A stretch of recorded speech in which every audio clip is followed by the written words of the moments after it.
아멘. 우리 옆 사람과 다시 한번 인사합니다. 하나님은 좋으신 하나님이십니다. 하나님은 나를 너무너무 사랑하십니다. 하나님은 당신을 너무너무 사랑하십니다. 믿으시죠? 하나님은 우리를 너무너무 사랑하십니다. 그 하나님의 사랑 안에 우리가 있다라는 것이 얼마나 귀하고 감사한지 모릅니다. 우리 하나님 말씀 보시겠습니다. 신명기 7장 1절에서 11절까지. 신명기 7장 1절에서 11절까지 우리 같이 합독하도록 하겠습니다. 찾으셨죠? 내 하나님 여호와께서 너를 인도하사 내가 가서 차지할 땅으로 들이시고 내 앞에서 여러 민족 헷 족속과 기르가스 족속과 아모리 족속과 가나안 족속과 브리스 족속과 휘 족속과 여부스 족속 곧 너보다 많고 힘이 센 7 족속을 쫓아내실 때에 내 하나님 여호와께서 그들을 내게 넘겨 내게 치게 하시리니 그때에 너는 그들을 진멸할 것이요 그들과 어떤 언약도 하지 말 것이요 그들을 불쌍히 여기지도 말 것이며 또 그들과 혼인하지도 말지니 내 딸들을 그들의 아들에게 주지 말 것이요 그들의 딸도 내 며느리로 삼지 말 것은 그가 내 아들을 유혹하여 그가 여호와를 떠나고 다른 신들을 섬기게 함으로 여호와께서 너희에게 진노하사 갑자기 너희를 멸하실 것임이니라.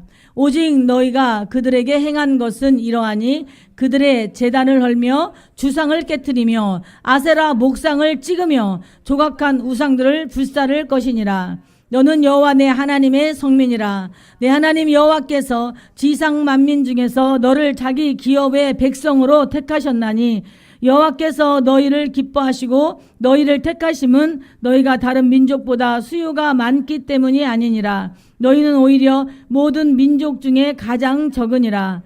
여호와께서 다만 너희를 사랑하심으로 말미암아 또는 너희의 조상들에게 하신 맹세를 지키려 하심으로 말미암아 자기의 권능의 손으로 너희를 인도하여 내시되 너희를 그 종되었던 집에서 애굽 왕 바로의 손에서 속량하셨나니 그런즉 너는 알라.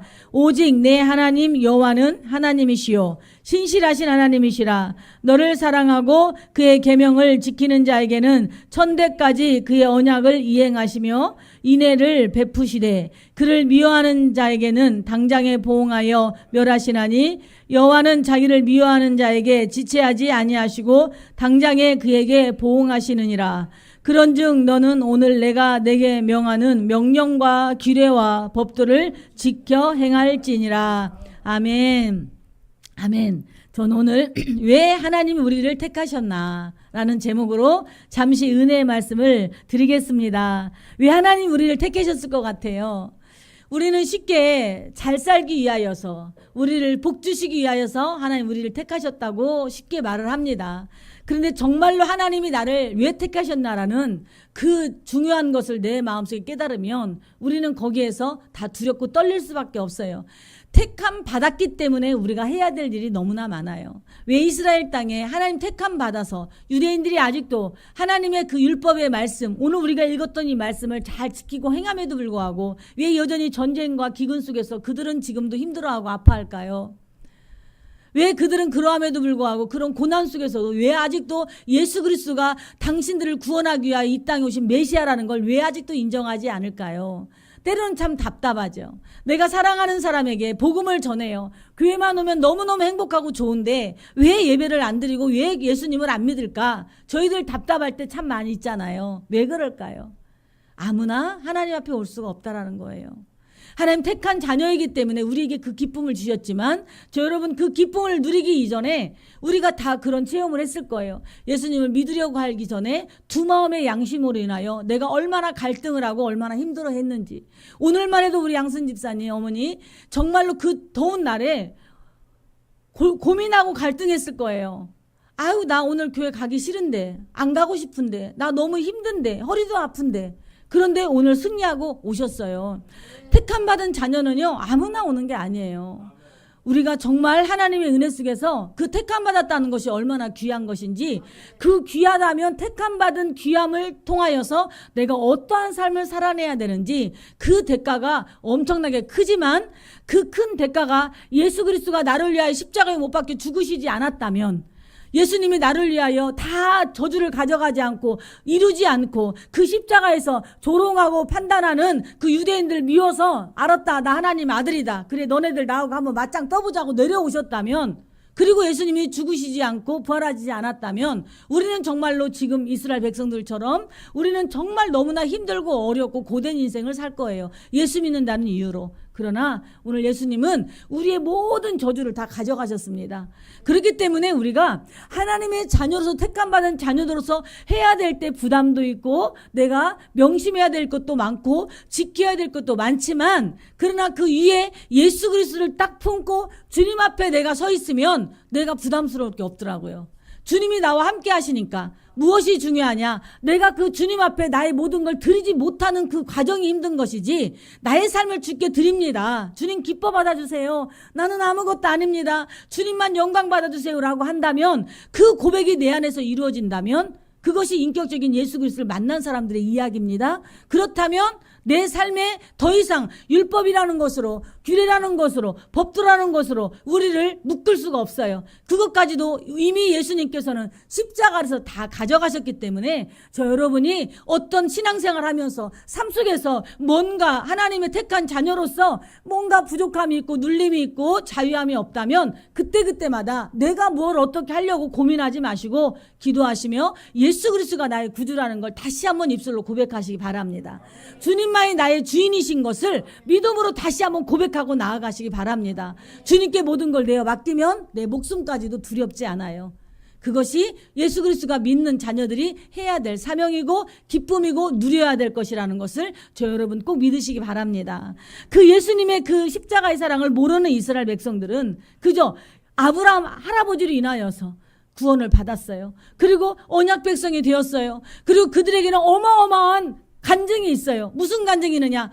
우리의 조상들이 430년 동안, 400년 동안 애굽에서 노예로 있다가 모세라는 우리 모세 선생님을 통하여 하나님께서 우리를 출애굽시켜 주셨대. 그런데 우리는 다시 광야에서 40년 동안을 살고 나를 사랑해주고 나를 품어주는 나의 부모들은 이미 다 떠나버리고 광야 세대의 세대들이 이제는 어디로 들어가냐? 애굽보다 더 강하고 애굽보다 더 센 가나안 땅을 들어가야 돼요.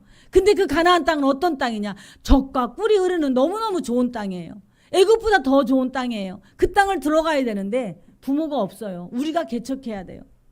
그리고 그 땅에는 가보지 않았기 때문에 그 땅이 좋다라는 것만 알지 어떠한 상황인지 몰라요. 근데 오늘 하나님께서는 모세를 통하여서 내가 너희들을 택한 너희들은 나의 민족이야, 내가 너희들을 왜 택했냐 말씀하시며, 오늘 1절부터 우리 주님은 이스라엘 백성들, 광야 세대 자녀들이 어떻게 감당해야 되지 하는 어마어마한 이야기들로 시작이 됩니다. 자, 1절 2절 한번 우리 읽어보겠습니다. 내 하나님 여호와께서 너를 인도하사 내가 가서 차지할 땅으로 들이시고 내 앞에서 여러 민족, 헷 족속과 기르가스 족속과 아모리 족속과 가나안 족속과 브리스 족속과 히위 족속과 여부스 족속, 곧 너보다 많고 힘이 센 7 족속을 쫓아내실 때에 내 하나님 여호와께서 그들을 내게 넘겨 내게 차지하게 하시리니 그때에 너는 그들을 진멸할 것이요 그들과 어떤 언약도 하지 말 것이고 그들을 불쌍히 여기시도 말 것이며. 아멘. 바로 그들이 가기 전에 그냥 빈 땅을 갖다 주고 너희들 그 집에 가서 살아가면 좋은데요, 내가 이사갈 집이 궁전처럼 으리으리하대요. 근데 그 집에는 많은 사람들이 내가 주인이야 라고 딱 버티고 있는데 나하고는 싸움이 안 되는 사람들이 있는 거예요. 여러분, 가나안에 7 족속만 있었을까요? 엄청난 부족들이 살고 있었어요. 이 한 족속 한 족속이 한 나라예요, 말하자면. 그래서 정말 이 한 나라들이 있는데 여기 7 족속은 그 중에 제일 세고 제일 숫자가 많은 족속들이 지금 여기 들어가 있거든요. 그런데 너희들보다 힘이 세고 7 족속들이 있는데 그들을 쫓아내야 된다라는 거예요. 근데 전제가 있어요. 그럴 때는 쫓아내야 되는데 바로 그건 누가 쫓아낼 거냐? 내가 할 거야. 하나님께서 너희들에게 넘겼기 때문에 내가 할 건데 너희들이 거기에서 잊지 말아야 될 것이 있다. 너희들은 무엇을 할 거냐? 그때 너희들은 그것을 진멸할 것이라고 그랬어요. 그리고 그 7 족속들과 어떠한 사람하고도 언약을 하지 말 것이고 그들을 불쌍히 여기지 말라고. 여러분, 저는 성경을 읽을 때마다 말은 안 했지만 참 왜 하나님은 사랑의 하나님이신데 우리를 너무 사랑하시는데 하나님 백성 아닌 자들에게는 왜 이렇게 하나님은 가혹하실까? 왜 그러실까? 사실은 참 그게 있었어요. 그런데 말씀을 공부하고 또 기도하고 설교를 준비하면서 얼마 전에도 우리가 민수기서 계속 연결해서 읽었기 때문에 읽었지만 이것을 사람과 사람의 전쟁으로 보면 안 돼요. 영적인 눈으로 봐야 돼요. 죄가 간영해서 이 아브라함 때에 아브라함이 가나안에 살았잖아요. 그런데 하나님이 가나안 땅에 있는 아브라함을 통하여서 애굽에 요셉을 통하여 애굽으로 먼저 가게 하고 하나님은 아브라함에게 너희들이 이방의 객이 될 것이다. 400년 동안 너희들이 이방의 객이 될 것이라고 하나님은 아브라함에게 말씀해 주셨어요. 그리고 그 이방의 객이 되고 다시 이 땅에 너희들이 올 때는 아직은 아모리 족속의 죄가 관영하지 않아서 너희들이 이 땅에 있지 않고 내가 너희들을 400년 동안 애굽의 종이 되겠다고 말씀해 주셨어요. 그리고 나서 이제 그 가나안 땅에 죄가 너무너무 가득 차 있는 거예요. 죄가 가득 차 있기 때문에 하나님은 이스라엘 백성들, 하나님 택한 그 자녀들이 그 땅을 들어가기 위해서는 그 죄를 다 진멸해버려야 된다는 거예요. 여러분, 하나님 안에서 우리의 삶에 우리의 가정과 우리의 사회가 죄가 가득 차 있으면 하나님이 역사하십니다. 그렇기 때문에 우리는 내가 예수 믿으니까 잘 돼야 된다라는 기도 당연히 해야 되지만 그 기도가 우선순위가 되면 안 된다라는 거예요. 내 안에 내 가정에 죄가 관영하지 못하도록 우리는 매일마다 그 죄들을 진멸해야 됩니다. 그리고 그들과 타협하면 안 돼요. 그들과 어떤 언약도 맺으면 안 돼요. 마귀는요, 뱀 같아요. 뱀이잖아요, 마귀가. 그런데 하나님은요, 우리들에게 복음을 선포하고 나갈 때 뱀같이 지혜로우라고 말씀했어요. 그러니까 이것은 무엇이냐? 우리가 영적인 분별력을 가져야 되는 거예요. 가나안 땅이라는 그 하나님 축복의 땅에 이스라엘 백성들을 40년 동안 강해서 훈련시켜 주시고 들어가시는 거예요. 그들의 훈련의 목적은 가나안 땅을 들어가는 그 딱 한 가지였어요. 그런데 그곳에 들어가는 것으로 끝나는 것이 아니에요. 내가 하나님 죽을 병이 걸렸는데 하나님 나를 살려만 주신다면 살려주세요. 나 살려만 주신다면 주님께 영광 돌리겠습니다라고 우리는 고백을 해요. 그런데 살려만 주면 어떠한 일을 내가 어떻게 해야 되는지를 우리가 영적으로 분별하지 못한다면 하나님 내가 너무너무 물질이 어려운데 축복만 해주시면 이것만 해결해 주시면 내가 이렇게 하겠습니다 라고 하는 그것들은 하나님하고 언약이 될 수가 없어요. 그것은 잠깐 속는 거예요.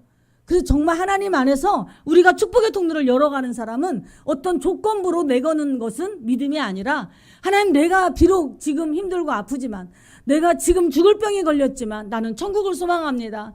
난 하나님께서 나와 함께 하심을 믿습니다라고 그 시간 아파하는 시간 속에도 주님과 함께 하는 것이지 그 시간 속에서도 나를 어떻게 해달라고 내가 주인 되어서 내 어떤 모든 것들을 내 관점에 하나님을 맞춘다면 그것은 건강한 기도가 아니라는 거예요. 오늘 이스라엘 백성들에게 하나님은 그들을 진멸할 것이라고 그랬어요. 진멸은 뭐냐? 다시 말하면 헤렘, 전염병과 같은 바이러스가 같은 거라고 우리는 생각을 해야 돼요. 하나님께서 사울왕을 통하여서 아말렉과의 전쟁에서 미디안과의 전쟁에서 모든 것들을 다 진멸하라고 그랬어요. 그런데 사울왕은 진멸하지 않았어요. 그리고 거기에서 금과 은을 또 거기에서 말과 좋은 것들을 다 가지고 와요. 그리고 말합니다. 왜 하나님의 명령을 하나님 말씀을 순종하지 않냐는 사무엘에게 하나님께 좋은 것으로 제사를 드리려고 제물을 드리려고 내가 제물을 가지고 왔다고 이야기합니다. 틀린 말 아니겠죠. 가축이 무슨 죄가 있겠어요. 그런데 하나님은 하나님 말씀에 순종하지 않은 것을 책망하시며 순종이 제사보다 낫다라고 말씀하십니다.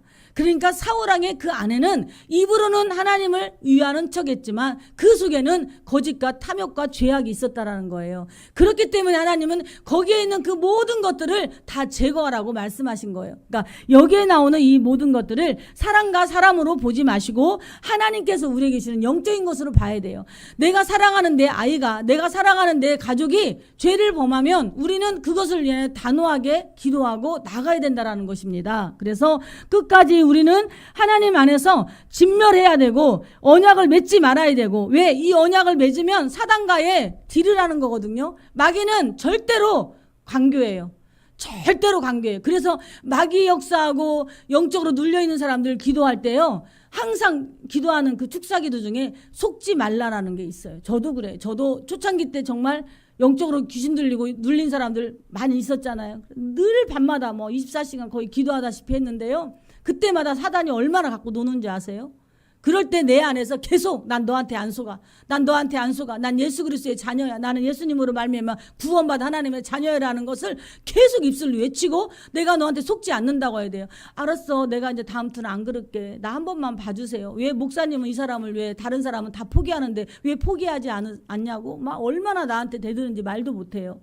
근데 그렇게 기도하는 가운데 그 말에 속으면 안 되더라고요. 사단은 끝까지 변명하고 속지 않아요. 그래서 그렇게 예수님을 모르는 자들하고는 약속 자체가 안 되는 거예요. 영적인 자체가. 왜냐하면 나라가 다르기 때문에. 금요일날 때도 제가 말씀드렸지만 우리가 저기 언어가 통하지 않는 해외만 선교지가 아니에요. 여기만 뛰어나가면 여기가 선교지예요. 영적인 대화가 전혀 되질 않아요. 아무런 이야기가 되질 않아요. 어떻게 이렇게 다른 세상을 살까? 한 나라, 한 공간에 사는데 예수님을 믿지 않는 자와 믿는 자와의 그 공간은 천지 차이라는 걸 느끼게 됩니다. 그들하고 우리가 영적인 이야기를 하면서 약속을 한다고요? 아니라고요. 그래서 우리 하나님께서는 오늘 이스라엘 백성들이 그 땅에 들어가서 살아갈 때 너무너무 센 7 족속들이 있고 다른 족속들도 많은데 너희들이 그들을 다 진멸해야 되고, 그리고 그들과 절대 언약을 맺지 말라고, 그리고 그들을 불쌍히 여기지도 말라라는 거예요. 사단은 불쌍히 여길 존재가 아니고요, 우리와 대적하고 싸워서 내가 쫓아내야 될 존재라는 것을 저 여러분이 항상 영적으로 고백하시고 분별하시기 바랍니다.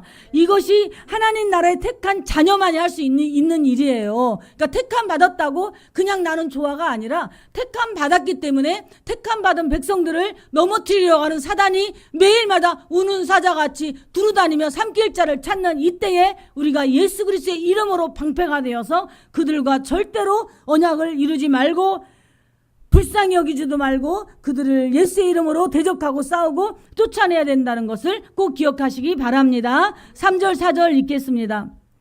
또 그들과 혼인하지도 말지니 내 딸들을 그들의 아들에게 주지 말 것이요 그들의 딸도 내 며느리로 삼지 말 것은 그가 내 아들을 유혹하여 그가 여호와를 떠나고 다른 신들을 섬기게 하므로 여호와께서 너희에게 진노하사 갑자기 너희를 멸하실 것임이라. 아멘. 결혼은 영적인 사건이에요. 우리가 다 결혼해서 살아보지만 영적으로 맞지 않으면 너무 힘들어요. 우리 하나님도 사도 바울을 통하여서 또 모세를 통하여서 이혼하는 것을 허락한 게 있어요. 영적으로 절대로 예수님을 믿지 않고 핍박하고 예수님과 거부되는 일을 할 때는 이혼해도 좋다라고 말씀하신 것처럼 정말로 결혼은 영적인 사건이에요. 누구를 만나느냐에 따라서 너무너무 귀한 일입니다. 그래서 결혼은요, 육신의 만남이 아닌 거예요. 사단은 육신의 만남으로 만나게 했기 때문에 그렇게 만난 자들은 무너질 수밖에 없고 변할 수밖에 없다라는 것입니다. 그래서 저와 여러분이 우리는 이미 결혼을 하고 살고 있지만 그래서 때로는 부딪히고 때로는 힘들어도 그걸 인내하고 감수하며 가정을 세우려고 우리가 몸부림을 치며 그들에게 복음을 전하고 있지만 정말로 우리가 그 결혼은 영적인 만남이라는 것을 꼭 기억하시고 더 깊이 들어가면 이 결혼은 우리가 육적인 이런 세상적인 관점에서는 아빠와 남편과 아내가 있다면 우리는 영적으로 우리의 신랑 은 누구냐? 바로 예수 그리스도라는 거예요. 그래서 예수 그리스도를 믿는 저와 여러분이 우상을 섬기고 다른 것들에게 마음을 두면 우리는 거기에서도 간음하는 자가 된다라는 것입니다. 오늘 우리가 이거 3절 4절을 읽으면서 누구를 떠올렸나요? 솔로몬 왕을, 우리는 솔로몬을 떠올릴 수가 있습니다. 하나님께서는 이스라엘 백성들을 통하여 왕을 만들지 않겠다고 그랬어요. 내가 너희들의 왕이다 말씀합니다. 내가 너희들의 왕인데 왕을 구했어요. 그래서 솔로몬은 다윗왕을 인하여서 왕이 되었고 솔로몬 왕이 1000번제를 하나님 앞에 드리면서 하나님께서 그 솔로몬의 왕의 그 예물 드리는 그거 또 예배 드리는 걸 너무너무 기뻐해서 네가 나에게 무엇을 원하니 네가 말해라 내가 다 주겠다고 했어요. 근데 솔로몬은 하나님 앞에 내가 어린 나이에 이렇게 왕이 되었는데 하나님 저에게 지혜를 달라고, 그래서 백성들을 사랑하고 하나님의 나라를 잘 치리할 수 있게 해달라고 그런 이쁜 말을 합니다. 그런데 하나님께서는 너무너무 부귀영화를 구하지 않고 지혜를 구하는 솔로몬에게 그 부귀영화까지 전부 다 주었어요. 그것이 솔로몬에게 축복이었을까요? 오히려 그 부귀영화가 너무너무 솔로몬의 앞을 눈을 흐리게 하는 일들을 겪었습니다. 솔로몬은 왕이 되면서 첫 번째 한 것이 바로 왕의 공주를 자기의 아내로 삼았어요. 오늘 하나님 뭐라 말씀했어요? 그들과 결혼하지 말라고 그러잖아요. 그들과 함께 하지 말라라고. 너 아들도 너희 딸도 그들에게 주지 말라고 말씀했어요. 근데 솔로몬은 첫 번째 한 것이 바로 왕의 공주를 아내로 맞이했어요. 그리고 솔로몬은 더 나아가서 1000명의 아내를 거느리는데요. 700명의 아내는 후궁이고 300명의 아내는 첩이에요. 그렇다면 이 700명의 후궁들은 어떠한 나라의 자녀들이냐? 다 공주들이에요. 그 세계 각국에 있는 그 나라들과 무역을 하기 위하여서, 그들과 언약을 맺기 위하여서 그 증표로 그들의 가정의 딸들을 다 후궁으로 준 거예요. 그러고도 모자라서 첩은 이제 궁중에서 오가는 그런 자기를 수중도는 누구나 마음에 들면 자기 아내가 될 수 있는 1000명을 거느리고 솔로몬은 살았어요. 그리고 그 700명의 공주들이 각 나라에서 오는데 어떻게 올까요? 지 몸만 올까요? 금은보화만 가지고 올까요? 자기들이 섬기는 신들을 가지고 왔어요. 자, 자기들이 가지고 온 신들을 가지고 오면 무엇을 해야 될까요? 그들이 그 신당을 세우고 거기서 제사를 드려야 되는 거예요. 그러니까 그 후궁들 하나하나에 다 신당을 차려줬다고 한번 상상을 해보세요. 어떻게 됐겠냐고요. 그래서 솔로몬 때에 하나님은 멸하지 않고 아들 르호보암 때에 북이스라엘과 남유다로 딱 나눠져요, 나라가. 그러니까 우리 하나님 안에 우리가 정말로 영적으로 깨어있다면 우리나라 대한민국도 지금 나라가 두동강에 나여 있고 우리는 평화통일을 원하고 있어요. 그런데 다 각자 요즘은 시대가 너무너무 바뀌어서 스마트폰으로 또 AI가 등장해서 뭐가 진실이고 뭐가 가짜인지 분별할 수가 없어요. 그 분별할 수 있는 것은 오직 예수 그리스도 말씀밖에 없습니다. 그렇기 때문에 저와 여러분이 오늘 이 말씀을 가지고 우리의 자녀들이 믿음의 자녀들과 결혼할 수 있도록 기도해야 돼요. 우리네 때는 내가 가서 복음 전하다 보니까 얼마나 힘들었어요. 얼마나 힘들었어요. 정말로 여간에서 사람이 그 성품이 변하지 않는다는 것이 우리가 너무너무 많이 알고 있습니다. 그래서 더 많이 기도해야 되는데 오늘 하나님께서는 절대로 다른 자녀들, 다른 그 사람들, 다른 부족과 결혼을 맺지 말라고 말하고 있어요. 그것이 바로 우상을 가지고 오기 때문에 그러는 거예요. 다른 거 없어요. 우상을 가지고 오면 그들이 또 제사를 드려야 되면 신당을 차려야 된다고. 그러면 거기에 어떻게 하나님 앞에 온전한 예배를 드릴 수가 있겠어요. 그러니 애초부터 싹을 자르게 하여 너는 그들을 진멸할 것이고 그들과 언약을 이루지 말 것이고 그들을 불쌍히 여기지도 말 것이고 그리고 그들의 딸들과 아들들을 너희 사이로 너희 며느리로 들이지 말라고 오늘 말씀하고 있습니다. 그래서 하나님께서는 우리의 삶 속에서도 이렇게 제일 먼저 할 수 있는 것이 모든 영적인 것들을 진멸할 수 있는 삶을 우리 하나님께 우리는 다 드려야 되는 줄 믿습니다. 아멘. 우리 5절 7절까지 한번 읽어보겠습니다. 오직 너희가 그들에게 행할 것은 이러하니 그들의 제단을 헐며 주상을 깨뜨리며 아세라 목상을 찍으며 조각한 우상들을 불사를 것이니라. 너는 여호와 내 하나님의 성민이라. 내 하나님 여호와께서 지상 만민 중에서 너를 자기 기업의 백성으로 택하셨나니 여호와께서 너희를 기뻐하시고 너희를 택하심은 너희가 다른 민족보다 수요가 많기 때문이 아니라 너희는 오히려 모든 민족 중에 가장 적으니라. 아멘. 아멘. 오늘 우리가 그렇게 그들의 제단을 헐고 바알과 아세라 신상을 깨뜨리고 우리가 지금 그렇기 때문에 사는 이 시간이 어느 곳에 있든지 우리가 우상을 내어 쫓아야 되는 거예요. 우리 에스더 집사님이 중국에서 잠시 오셨어요. 아마 나는 안 가봤지만 중국에서 신앙생활하는 것은 더 힘들 거예요. 자유가 없기 때문에 더 어렵고 힘들 거예요. 그런데 그 땅에서 우리 하나님 앞에 온전히 살려면 내 안에 있는 내 삶에 그 주변에 있는 모든 우상들을 깨트리는 것밖에 없다라는 거. 그렇기 때문에 저와 여러분이 사업장에 가도 직장을 가면 먼저 기도를 해야 되는 거예요. 우리가 어디를 가더라도 먼저 가면 우리 믿는 사람들은 기도하잖아요. 하나님 이 사업장에 저주가 사라지고 사단이 물러가고 예수 그리스도 안에서 참 평안함이 임하게 해주세요. 그리고 이곳에 구원의 은혜가 임하게 해주세요. 마음으로 묵상으로 차를 탈 때나 뭐 음식점을 갈 때나 어디를 갈 때나 그것이 우리는 습관화돼야 되는 거예요. 그래서 그 모든 것들을 우리가 내어 쫓아버리고 그 모든 삶에 하나님 주신 참된 평안이 임할 수 있도록 우리는 기도하는 것이 택함받은 자녀로서 해야 될 일이고요. 하나님께서는 6절 7절을 통하여서 택함받은 이유를 말씀하고 있습니다. 여러분 왜 택했다고요? 우리가 똑똑하고 능력 있어서 택했다고요? 하나님은 능력 있고 똑똑해서가 아니라 우리가 연약하고 부족하기 때문에 내가 너희들을 택했다고 말씀하고 있습니다. 가나안의 7 족속들은 너희들보다 더 강한데 내가 너희들을 택한 것은 하나님의 성민이고 내 하나님 여호와께서 지상 만민 중에서 너를 자기 기업의 백성으로 택했기 때문이라는 거예요. 자녀가 태어날 때 엄마가 선택해서 태어나나요? 엄마 자녀로 태어난 거예요. 얼마나 귀하고 얼마나 값진 거예요. 그렇듯이 우리 하나님 앞에 우리가 하나님의 자녀로 택함 받은 거예요. 그래서 내가 누구든지 주의 이름을 부르는 자는 구원을 얻으리라고 했는데요. 여러분 누구든지 주의 이름 부를 수 있어요? 지나고 나면 그게 택했기 때문에 주님의 이름을 부를 수 있는 거예요.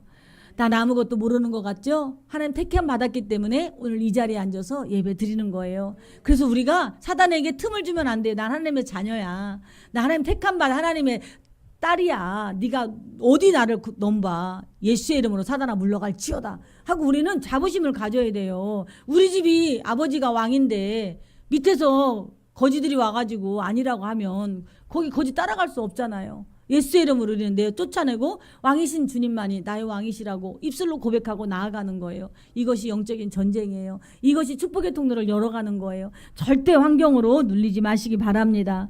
하나님이 너희를 택했다는 거, 그 택함이 얼마나 귀한 것인지 우리는 깨닫고 알아야 됩니다. 가나안의 7 족속, 우리 힘으로는 절대 이길 수 없는 싸움입니다. 우리의 힘으로 시작할 수 없는 싸움이지만 하나님이 왜 이런 큰 싸움을 우리를 통하여 쓰시는가? 바로 내가 했다고 말할 수 없도록 오직 하나님이 하셨습니다라고 고백할 수 있도록 하나님 우리를 쓰시는 것입니다. 출애굽기 19장 4절에서 6절 한번 제가 읽어보겠습니다. 출애굽기 19장 4절에서 6절 말씀, 왜 하나님이 그 이스라엘 백성들을 애굽에서 데리고 나왔는지 4절부터 6절 한번 읽습니다.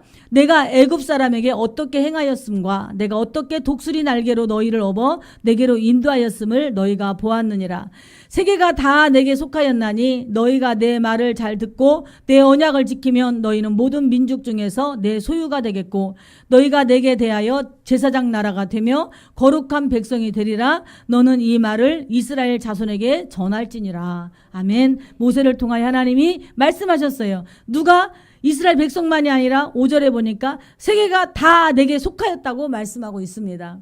어떠한 대통령들이 어떠한 정책을 쌓아서 세계가 이렇게 된다? 그 사람 때문이 아니에요. 하나님 때로는 이스라엘 백성들이 죄가 간영했을 때 이스라엘이라는 나라에 두지 않고 그들을 바벨론의 포로로 가게 하셨습니다. 그리고 그 바벨론의 포로로 갈 수밖에 없다라는 것을 하나님이 예레미야 선지자를 통하여 계속 예언하게 하셨어요. 그런데 예레미야는 그 예언으로 인하여 죽임을 당하게 되고 끝까지 시드기야 왕, 유다의 마지막 왕 시드기야 왕에게 거기 속국에 그냥 들어가세요. 왕이시여. 그러면 당신은 비참하게 죽지 않을 것이고 그곳에서 하나님이 당신들을 붙들어 주실 것입니다. 인도해 주실 것입니다라고 아무리 얘기해도요. 거짓 선지자들이 일어나서 예레미야가 잘못된 예언이다. 하나님 우리를 복주실 것이다. 하나님 절대 우리를 바벨론의 포로로 가지 않게 하실 것이다라고 계속 거짓 선지자들은 이야기해요. 여러분 들으면 누가 진짜 선지자 같아요?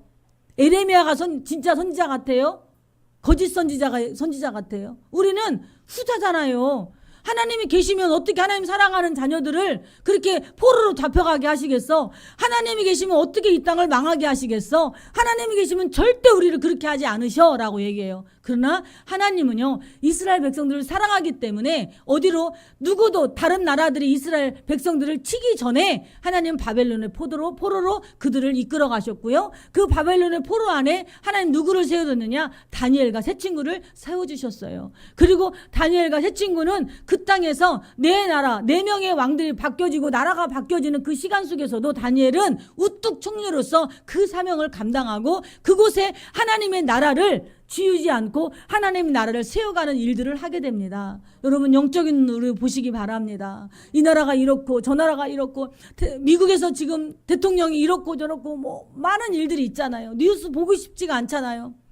그런데요, 결국은 세계는 다 누구에게 속겠다고요? 하나님께 속겠다는 걸 저는 정말 저를 비롯해서 우리 예수 믿는 저희들이 그걸 꼭 각성했으면 좋겠어요. 예수 믿으니까 누군가가 잘해줘야 되고 잘 돼야 되고 교회를 탄압하고 압수수색하고 지금 그렇습니다. 그런 걸 일어날 때 우리는 무조건 교회 탄압이라고 말하지만 교회 탄압이라는 것을 말하기 이전에 우리 한 사람 한 사람이 지금 하나님 앞에 참 크리스찬으로서 어떠한 삶을 살아냈는가, 물질 만능주의에 살면서 내가 지금 어떠한 삶을 누리고 있는가를 생각하면서 하나님의 십자가, 예수 그리스도 십자가에 우리가 고정하고 하나님을 다시 한번 바라보고 나를 바라볼 수 있는 시간이 돼야지, 무조건 나라가 정치가 이렇다고 하면서 그것을 그냥 무시해버리면 에레미야 시대 때나 뭐가 다르냐는 거죠.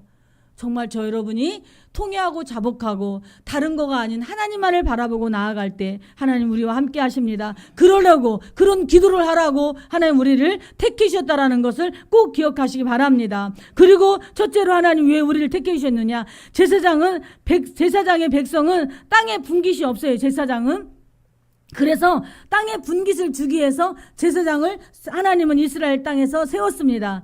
제사가 없는 나라에 제사가 새로 시작되도록 부르신 것이 제사장이에요. 그래서 저와 여러분이 어떠한 상황에서도 예배가 없는 땅에서 예배를 시작하도록 우리를 부르셨기 때문에 내가 있는 곳에 예배가 회복돼야 되는 거예요. 우리를 영적인 제사장 하나님이 삼아주셨기 때문에. 그래서 하나님의 택한 백성은 그냥 잘 돼야 되고 어디를 가든지 머리가 되고 위에 있어야 되는, 그거 우리가 축복의 기도를 하지만 그러나 그 이면에 내가 영적인 제사장이라는 걸 꼭 기억하셔서 가는 곳마다 예수님을 믿는 자녀답게 행해야 되고, 예수를 믿는 자녀는 예배로 모든 삶이 이어져야 되기 때문에 가는 곳마다 예배를 드리시는 그 자리로 우리를 부르셨다는 걸 기억하시기 바랍니다. 또 우리를 부르신 이유는 우상이 가득한 나라에 우상을 깨뜨리기 위하여 우리를 부르신 거예요. 많은 사람들이 지금 왜 시끄럽습니까? 원초적인 일들의 지금 이야기가 왜 여기까지 왔습니까? 법사를 부르고 점쟁이 무당을 부르고 굿을 붙이고 하면 안 되는 장소에서 그러한 일들이 지금 일어나고 있어요. 많은 사람들은 정치, 경제가 이렇다고 해서 그렇지만 하나님 눈에는 어찌 보면 그것이 제일 큰 문제였어요. 하나님을 섬기는 나라 안에서 법사가 오고 점쟁이가 오고 귀신들이 판을 치는 그 땅에서 하나님 뭘 하시겠냐라는 거예요. 그러니 아무리 많은 사람들이 그 대통령을 구해달라고 아무리 기도한들 하나님 들으시나요? 안 들으시는 거예요. 죄가 지나가는 길에는 분명히 거기에는 상처가 있습니다. 그리고 회개가 있어야 된다는 걸 기억하시기 바랍니다. 그래서 정말 우리가 우상을 더 좋아하고 우상을 만들고 있다면 우리는 그것을 깨뜨려 버려야 된다는 걸 꼭 기억하시기 바랍니다. 누구에게만 속한 것이 아니에요. 저 여러분에게도 잠깐만 실수하면, 잠깐만 우리가 해이해지면 사단에게 먹잇감이 되고, 환경 속에서 나도 모르게 내가 먼저 발걸음을 이끌게 되고 내가 먼저 하나님보다 앞장설 때가 얼마나 많이 있는지 몰라요. 그러기 위하여서 우리는 항상 아버지의 말씀을 붙들고 나아가야 되는 줄 믿습니다. 우리 8절 9절 한번 읽어보겠습니다.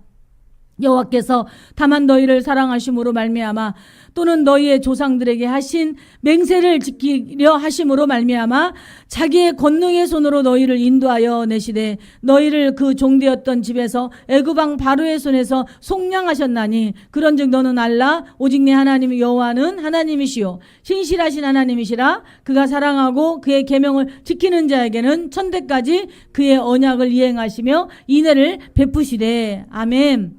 아브라함에게 주셨던 약속의 말씀이에요. 하나님은 창세기 12장에서 1절에서 3절까지 너는 본토 친척 아비 집을 떠나라고 말씀하십니다. 그리고 내가 너에게 주는 너에게 큰 민족이 되고 내가 너의 조상이 되겠다고, 너가 많은 사람들에게 조상이 되겠다고 그런 은혜의 말씀을 주셨을 때 아브라함은 자녀가 없었을 때예요. 아브라함 한 사람을 놓고 하나님은 더 큰 민족을 이룰 것이라고 벌써 언약의 말씀을 주셨습니다. 하나님은 그러면서 아브라함에게 자식이 빨리 안 생겼을 때 마음이 연약해질 때마다 밤에 밖으로 내다보면서 너 하늘의 별들을 봐라, 저 무별들을 봐라, 너 헤아릴 수 있겠니? 너네 저거는 셀 수 있을지언정 네 자손은 셀 수 없을 만큼 내가 너에게 주겠다고 말씀하십니다. 그리고 또 때로는 땅의 티끌을 보며 또 모리아를 보며 네가 셀 수 있겠니? 그걸 셀 수 있을지언정 너의 자손, 너의 민족을 그보다 더 많이 주겠다고 말씀하셨다라는 것은 바로 하나님은 한 명으로도 큰 일을 행하신다라는 거예요. 이스라엘 백성들이 수요가 많아서 네가 가나안의 7족보다 힘이 세서 너희들을 붙인 게 아니라 그 누구보다도 소유가 작고 너희들은 문열이같이 부족한 자들이지만 내가 너희들을 택했기 때문에 너희들과 함께한다고 하는 거예요. 우리가 어떤 뭔가 공로가 있어서 하나님이 택함 받은 게 아니에요. 값없이 아무 공로 없이 하나님의 자녀가 되었어요. 무엇으로? 하나님의 은혜로. 그렇기 때문에 내가 하나님의 은혜로 자녀가 되어서 자석에 끌리듯이 내가 무언가를 열심히 해서 그 구원을 받은 것이 아니라 그냥 은혜로 아버지의 자녀가 되었다라는 것, 얼마나 귀하고 값진 일인지 모릅니다. 그렇기 때문에 하나님은 오늘 내가 너희들과 친히 싸우겠다. 전쟁은 사람의 방법으로 있지 않고 오직 하나님의 방법으로 싸우는 것이 전쟁이라는 것이에요. 사람의 방법으로 아니 지금 우크라이나와 이스라엘과 그 모든 전쟁이 지금 얼마나 힘든 거예요. 아무 죄 없는 백성들이 죽어가고 어려움을 당하고 있어요. 그러나 그 모든 걸 내려놓고 하나님께 맡긴다면 하나님이 하실 줄 믿습니다. 그렇기 때문에 저와 여러분이 할 수 있는 것은 그런즉 알라 너는 알라 오직 내 하나님 여호와는 하나님이시요 신실하신 하나님이시라. 그를 사랑하고 그의 계명을 지키는 자에게는 천대까지 그의 언약을 이루시며 인애를 베푸실 것이라고 말씀하신 것처럼 오직 우리는 하나님을 전적으로 신뢰해야 되는 줄 믿습니다.